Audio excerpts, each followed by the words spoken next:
우리가 계속 우리의 자녀들을 품격 있는 그리스도인으로 양육하는 것에 대해서 말씀을 듣고 있습니다.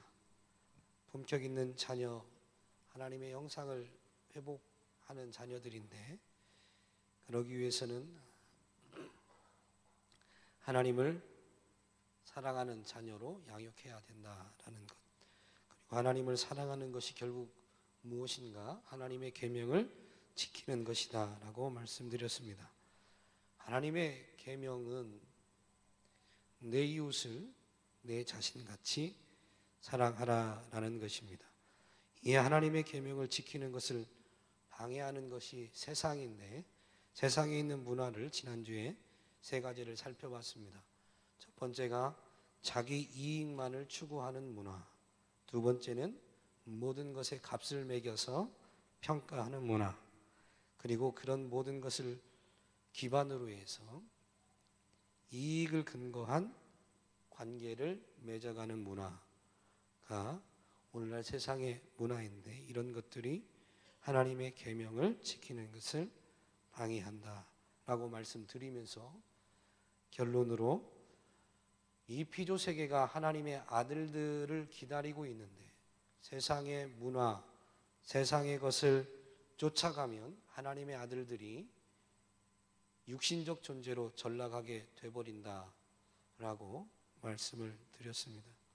그래서 정말로 끝까지 이 세상 속에서 세상을 살지만 세상의 기준과 가치를 쫓아가는 자들이 아닌 하나님의 말씀을 따라가야 될 것을 결론으로 말씀드렸는데요. 오늘은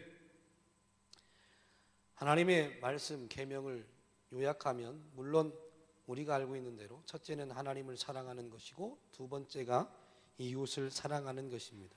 네, 하나님을 사랑하는 것이 계명을 지키는 거니까 이 첫 번째 계명은 하나님 사랑하는 것에 포함되어 있다고 할 수 있어서, 제가 오늘 서두에 하나님을 사랑하는 것은 계명을 지키는데 그 계명은 이웃을 자신같이 사랑하는 것이다 라고 말씀드린 것입니다. 어쨌든 이웃을 내 자신같이 사랑하라 라는 이 계명을 깨달은 오늘 이 본문 앞쪽에 가면 율법학자가 자기 자신을 옳게 보이려고 예수님께 질문합니다. 그러면 내 이웃이 누구입니까?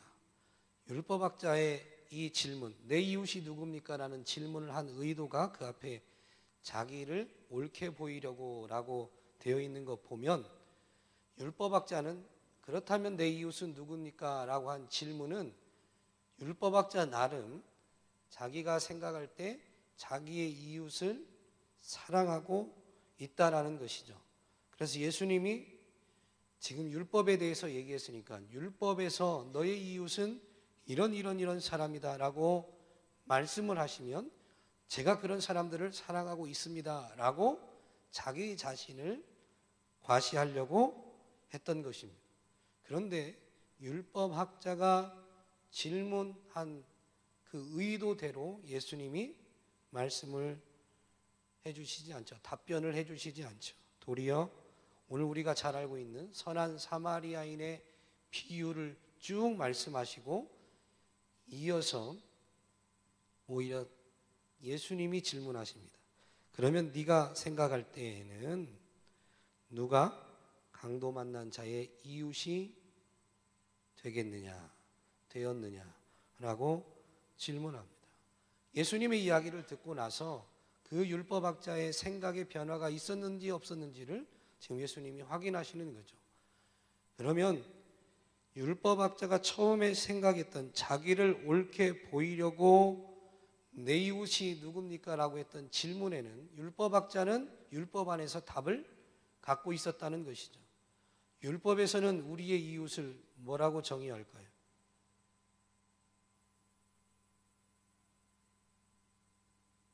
율법에서는 너의 성중에 있는 레위인과 객과 고아와 과부들에게 먹을 것을 나누어 줄 것을 명령합니다. 기업이 없는 레위인들, 또 객과 고아와 과부는 당시 사회에서 연약한 계층의 대표 명사입니다. 그런데 율법에 뭐라고 되어 있냐면 너의 성중에 있는, 너희 중에 있는, 그러니까 지금 내가 있는 그 주변에 연약한, 무기력한, 어려움을 겪고 있는 자들이 곧 너의 이웃이다라고 정의하고 있는 것이죠.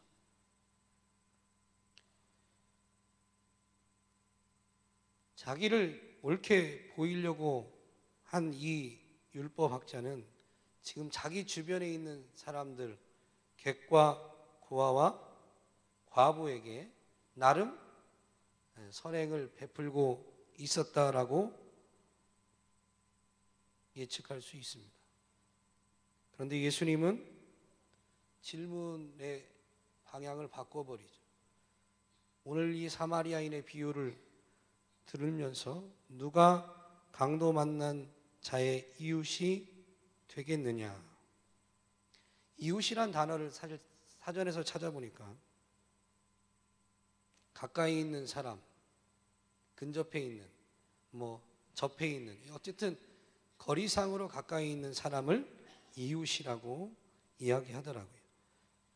그 단어적, 사전적 의미와 유사하게 지금 이 이웃을 찾고 있는 사람, 그 사람이 거하는 성중, 그 사람이 있는 그 사람들, 무리 중에서 연약한 자들이 이웃이다라고 했는데, 예수님의 답변에 보면 나를 중심으로 해서 이웃이 찾아지는 게 아니고 강도 만난 자의 이웃이 누가 되었느냐는 거죠.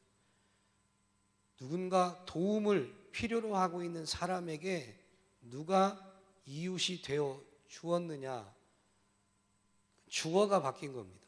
내 주변에 어려운 사람이 없는가, 이게 이렇게 찾는 게 아니고요, 어려운 사람에게 내가 도움을 주고 있는가라고 질문이 바뀐 거예요. 즉 이웃에 대한 정의가 이렇게 바뀐 겁니다. 왜 그러냐면 사람은 본성상 자기를 중심으로 무언가를 판단할 때에는 공정하게 판단하면 좋겠지만 자기의 주관적인 생각이 굉장히 많이 들어갑니다.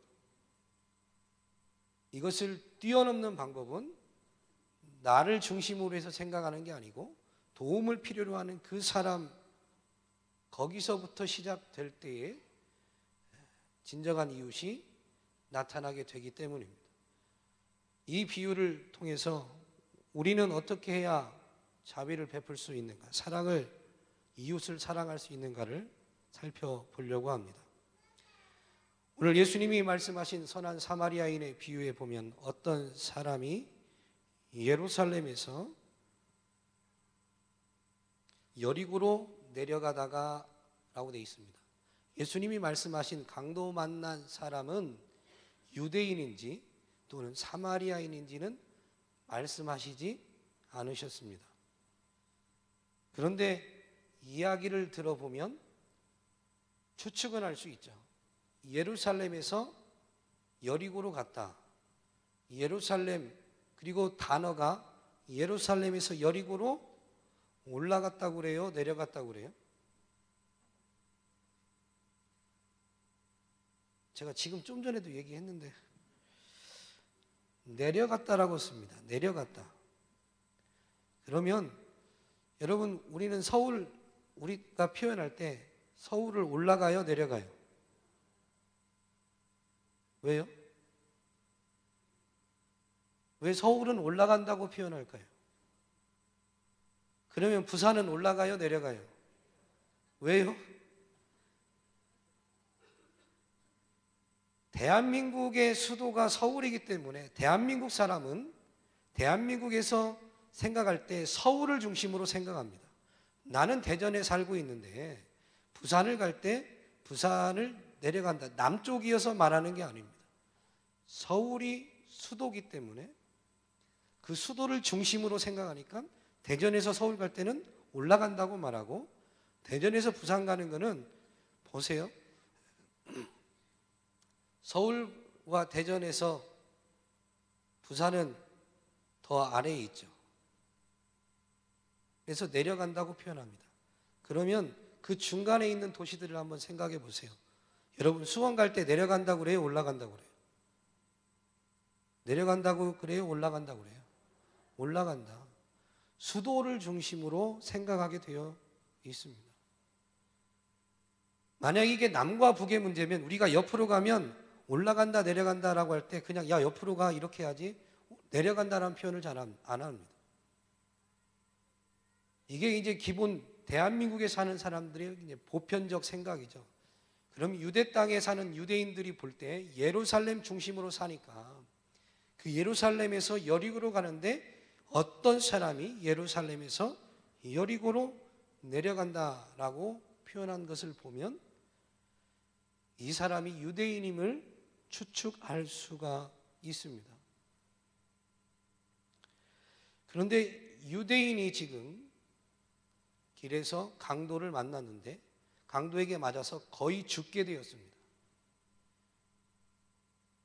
그리고 재밌는 표현이 또 있는데 31절에 보면 예수님이 이렇게 표현하시죠. 마침 한 제사장이 그 길로 내려가다가 제사장은 유대인일까요? 사마리아인일까요?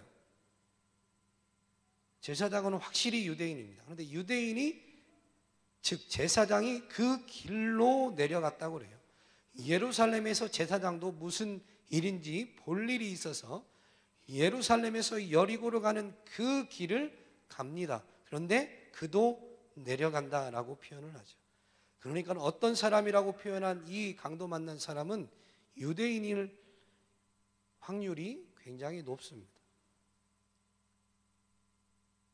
그런데 제사장이 자기와 동족일 수 있는데 지금 길거리에서 강도 만나서 거의 죽게 된 것을 보고 어떻게 해요?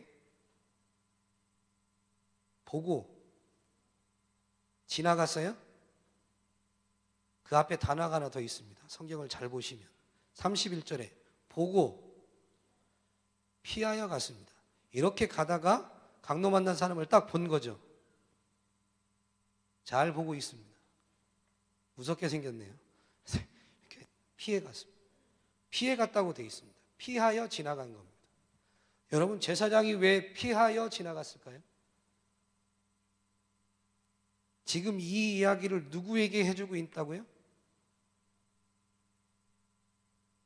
성경을 다 안 읽어서 율법학자에게 해주고 있습니다. 율법학자. 그러면 제사장이 지금 보고 피하여 지나갔다는 것은 이유를 설명하지 않으셨는데 율법학자는 왜 피해 갔는지 충분히 이해하고 있다는 겁니다.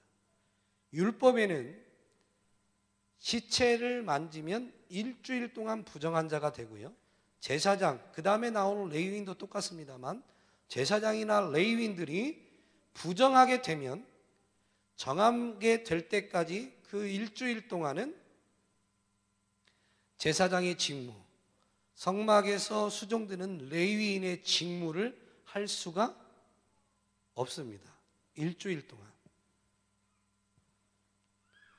그래서 보고 거의 죽은 것 같으니까 보고 그냥 가도 되는데 도와줄 상황이 아니라고 가도 되는데 피하여 갔습니다. 혹이나 그냥 보고 지나가다가 스치기라도 하면 의도적으로 만지든 시체와 스치든 시체와 접촉이 있으면 일주일 동안 부정하게 되기 때문에 의도적으로 피하여 간 것입니다. 그러면 제사장은 그 강도 만난 사람을 보고 왜 안 도와줬을까요?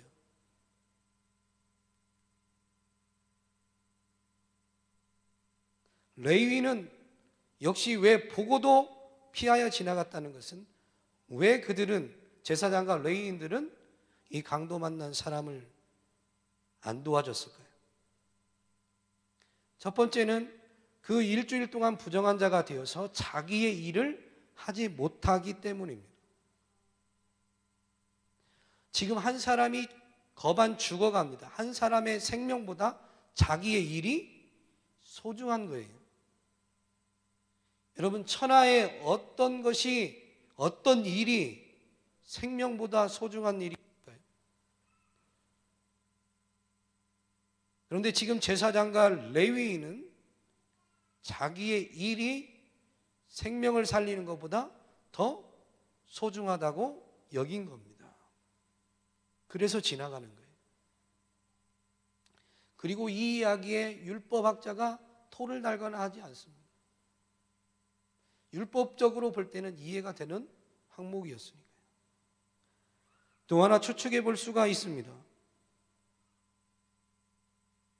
강도 만난 사람이, 우리는 지금 이야기의 전말을 들어서 알고 있지만 강도 만난 사람은 지금 예루살렘에 있어요? 아니면 길거리에 있어요? 예루살렘을 지금 떠나서 여리고로 가는 중간 길거리에 있습니다. 제사장과 레위인은 그 사람이 사마리아인이라고 생각할 수도 있겠죠. 레위인인지 사마리아인인지 지금 중요한 게 아니에요. 예수님은 그게 중요하지 않다는 거예요. 그런데 그래서 어떤 사람이라고 했는데 제사장이 볼 때는 이건 제 해석입니다. 자기의 일을 소중하게 여기는 사람. 그래서 지금 이것을 지나가고 피해서 지나가야 된다고 생각할 때에 사람은 기본 속성이 자기를 합리화하는 속성이 있습니다. 사마리아인을 개처럼 취급했던 이 제사장이 지금 죽어가는 사람이 유대인이라면 유대인의 제사장으로서 자기 백성이 어려움 겪고 특별히 생명의 위기가 있는데 자기 일 때문에 돌아보지 않는다. 굉장히 큰 과오가 될 수도 있는데 길거리니까 그 사람을 사마리아인으로 간주해 버릴 수도 있습니다. 어쩌면 그렇기 때문에 자기의 일은 소중하고 지금 강도 만난 사람은 유대인의 입장에서 볼 때는 하찮게 여기던 개나 돼지로 취급했던 사마리아인이기 때문에 피해서 갔다고 볼 수 있는 거죠. 이 두 가지 이유 때문에 제사장과 레위인은 그 사람을 돕지 않았습니다. 우리가 누군가에게 이웃이 될 때 걸림돌이 뭐예요? 내 일이 소중하면 내가 하고 있는 것, 일, 내 것이 소중한데 그것을 일시적으로라도 포기하거나 중단해야 된다고 할 때 우리는 지난주에 말씀드린 것처럼 그 자기 이득 때문에, 자기 이익 때문에 사랑을, 자비를 베풀기보다는 그 일을 지나치기가 참 쉽습니다. 예수님의 이 비유에서 오늘 우리가 제사장과 레위인과 같은 입장일 때가 많이 있다라는 것이죠. 심지어 그래놓고 제가 두 번째로 과하게 해석한 것인지는 모르지만 내 입장을 합리화하기 위해서 그 사람은 사실은 도움을 받을 만한 사람이 아니다라고 간주해 버릴 때가 있습니다. 어려운 문제인데요. 제가 그러는 것을 제 스스로 발견할 때가 있습니다. 교회 목회자, 목사 사무실이 1층에 있다 보니까 새벽 예배 드리고 나면 요즘은 많이 발길이 뜸해졌는데 원로 목사님이 계실 때는 이렇게 도와달라고 오는 분들이 참 많았습니다. 왜냐하면 원로 목사님 사택이 여기고 그걸 아는 사람은 교회 사무실 들어오기 전에 원로 목사님 사택을 아예 두드리는 사람도 있었거든요. 원로 목사님이 누구든지 거저 보내지 않고 주머니에 뭐 있으면 들려보내니까 5,000원이든 10,000원이든 있으면 그냥 들려보내니까 그냥 오는 거예요. 그리고 사무실 안 들어오고 이 주차장 쪽에서 그 원로 목사님 사택이었을 때 그 문을 두드리고 이렇게 도움을 요청합니다. 그리고 이제 나서 가는 게 아니고요. 사무실로 다시 옵니다. 사무실.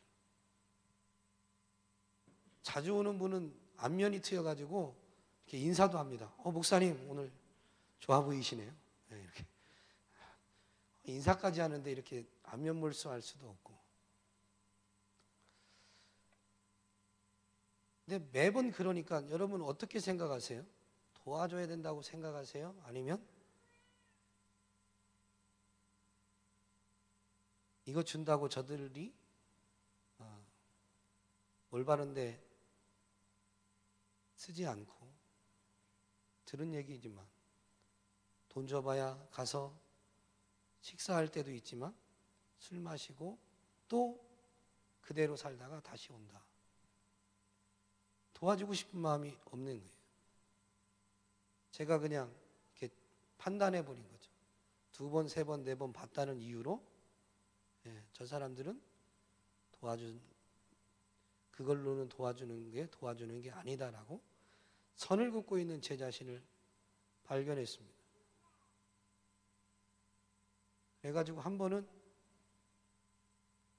그 깨달음 때문에, 그 감동 때문에 하나님 앞에 너무 송구해서 있는 거를 이렇게 하나 드렸어요. 그랬더니 이제 아는 체 하시는 거예요. 아는 체. 그 다음엔 제가 또 도와드렸을까요? 안 도와드렸을까요? 안 도와드렸습니다. 매번 그렇게는 못 하겠더라고요. 그런데 어쨌든 그분들이 그렇게 올 때 그분들의 모습을 보고 미리 판단하고 미리 선을 그어놓고 있는 제 자신을 분명히 봤습니다. 우리가 남을 돕지 못할 때 오늘 말씀 준비하면서 그때 왜 그랬을까라는 것들을 생각해 보며 깨달은 건데요. 선한 사마리아인을 보니까 아무것도 묻지 않습니다. 아무것도 지금 확인하지 않습니다.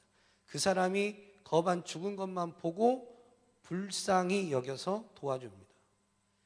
그 사람을 한 사람, 한 인격, 한 생명, 한 영혼으로 대해야 되는데 제사장과 레위인은 내 입장에서 겉으로 드러난 그의 모습, 그리고 길가에서 누워져 있는 그 정황을 놓고 그 정황에서 또 그 겉모습을 가지고 우리는 판단할 때가 많이 있더라라는 것이죠. 그러면 정황 때문에, 어떤 상황 때문에, 또는 그 겉모습 때문에 우리가 사랑을 베풀고 자비를 베풀어야 된다는 그 대상에서 배제시키는 경우가 정말로 사랑해야 되겠다고 생각하는 경우보다 훨씬 많더라라는 것이죠. 사랑을 베푸는 것에는 그 사람을 한 생명, 한 인격, 한 영혼으로서 대할 때만 가능한 줄로 믿습니다. 예수님이 저의 행실, 저의 이 생활하는 모습, 저의 어떤 것들을 판단한 다음에 너는 내가 구원하는 은혜, 그 사랑을 베풀 만한 존재구나라고 해서 만약에 사랑을 베푸신다면 그 주님의 사랑, 그 구원의 은혜를 받을 수가 없겠죠. 잃어버린 한 영혼에 대한 주님의 시선은 뭐냐면 그 99마리를 두고라도 하나를 찾아갈 때 주님은 그 하나가 100분의 1이 아닙니다. 100분의 1이면 100분의 99를 버려두고 갈 수가 없습니다. 무슨 말인지 이해되세요? 100개 중에 99개가 여기 있고 하나를 잃어버렸으니까 99개를 지금 버려두고 하나를 찾아갈 수 없다는 거예요. 그거는 숫자적, 수치적, 양적, 세상이 말하는 가치, 값을 매기는 그런 개념으로 접근한 게 아니에요. 99도 주님의 것이고 하나도 주님의 것이에요. 주님의 편에서 볼 때는 하나나 99이나 주님의 것이라는 이 관점에서는 동일한 겁니다. 99가 하나보다는 크죠. 우리는 수치적으로 계산하지만 주님이 볼 때는 내 것을 잃었다는 것 관점에서는 하나가 곧 100인 거예요. 그렇기 때문에 99를 놔두고 그 하나를 찾아 나서시는 겁니다. 하나가 곧 주님의 사랑 전부의 대상이기 때문에. 그래서 주님이 저와 여러분을 위해서 생명을 내어주실 수 있었던 겁니다. 그래서 가끔 이런 질문을 합니다. 신학자들이. 온 세상에 인구가 지금 70억 이러는데 이 지구상에 인간이라고는 딸랑 다 하나밖에 없다 할지라도 주님은 이 땅에 오셔서 십자가에서 당신의 생명을 나를 위해서 내어주실 수 주셨을까? 그러면 여러분 어떻게 생각하세요? 나 하나밖에 없다 할지라도 주님은 하나님이신 그분이 인간의 몸을 입고 이 땅에 오셔서 나를 위해서 나를 대신해서 십자가에서 그 생명을 내어주셨을까요? 아멘이세요? 아니 대답 안 하기로 작정하셨어요? 온 세상에 나 하나밖에 없다 할지라도 주님은 나를 사랑하셔서 나를 위해 당신의 생명을 내어주셨을까요? 아멘이시죠? 그러면 우리가 만나는 우리의 도움이 필요하다고 여겨지는 그 사람 하나밖에 없다 할지라도 주님은 이 땅에 오셔서 그 사람을 위해서 생명을 내어주셨겠죠.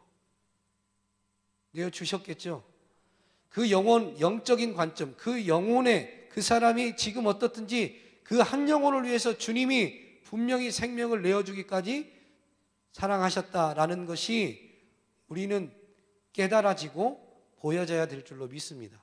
그게 영혼을 보는 겁니다. 그래서 영혼을 향해서는 천하보다 한 영혼이 귀하다는 표현을 그래서 쓰는 거예요.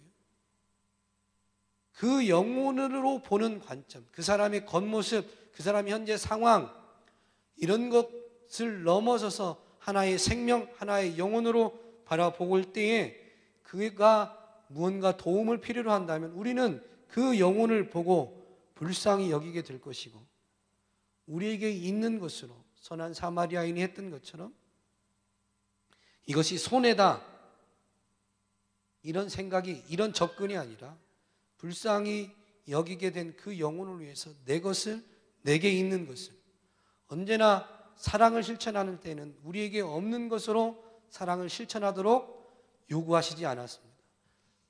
내게 있는 것으로 그 사람에게 사랑을 베풀고 자비를 베풀게 되는 것이죠. 언제요? 그 사람을 하나의 영혼으로 보게 될 때. 세상은 절대 영혼의 관점을 가질 수가 없습니다. 지난주에 말씀드렸죠. 죄가 관영한 세상, 그 세상의 가치대로 살 때에는 여러분 영혼의 관점이 없습니다. 육신적 존재예요. 이 땅에서 영혼을 볼 수 있는 관점, 영혼을 볼 수 있는 시선을 가진 사람은 영적 존재인 하나님의 아들들밖에 없습니다. 지금 이 시대는 하나님의 아들들이 필요한 시대입니다. 하나님의 아들들이 일어나야 될 때입니다. 하나님의 아들들이 하나님의 아들들답게 일어나게 될 때에 세상은 죄악이 관영해져 가는 것이 아니라 과학 문명이 발달해도 살기 힘들다고 말하는 그런 세상이 아니라 하나님의 아들들이 나타날 때마다 사람들이 그렇게 말을 할 것입니다. 그래도 세상엔 아직 소망이 있다. 그래도 아직 우리 대한민국은 살만한 가치가 있다 라고 말하게 될 것입니다. 오늘 저와 여러분이 주님이 우리를 한 영혼, 한 생명으로 바라봐 주셨던 것처럼 우리가 만나는 우리의 주변 사람들을 한 영혼으로 바라볼 수 있었으면 좋겠습니다. 한 영혼으로 바라볼 수 있었으면 좋겠습니다. 그거는 우리의 자녀들에 대해서도 동일합니다. 우리의 자녀들이 내가 자녀들보다 먼저 삶을 살았고 자녀들이 앞으로 겪어야 될 것과 동일한 건 아니지만 그것을 먼저 겪어서 우리에게 선 지식이 있기 때문에 그 지식으로 우리의 자녀들을 판단해서 우리의 자녀에게 뭐가 필요하다고, 무엇이 자녀에게 유익하다고 생각하면서 자녀의 입장보다는 사랑이라는 것 때문에 그리고 우리가 갖고 있는 선지식이라는 것 때문에 우리가 미리 판단해 버릴 수가 있습니다. 그게 아니고요, 지금 그 순간에 그 아이, 우리의 자녀의 필요가 뭔지를 볼 수 있어야 됩니다. 내일 우리 아이들의 5년, 10년 뒤 우리가 책임질 수 있을 것처럼 착각하면 안 됩니다. 지금 우리의 자녀들이 무엇 때문에 힘들어하고 무엇 때문에 아파하는지를, 그 영혼의 고통, 영혼의 아픔을 보고 진짜 필요한 게 뭔지를 볼 수 있어야 됩니다.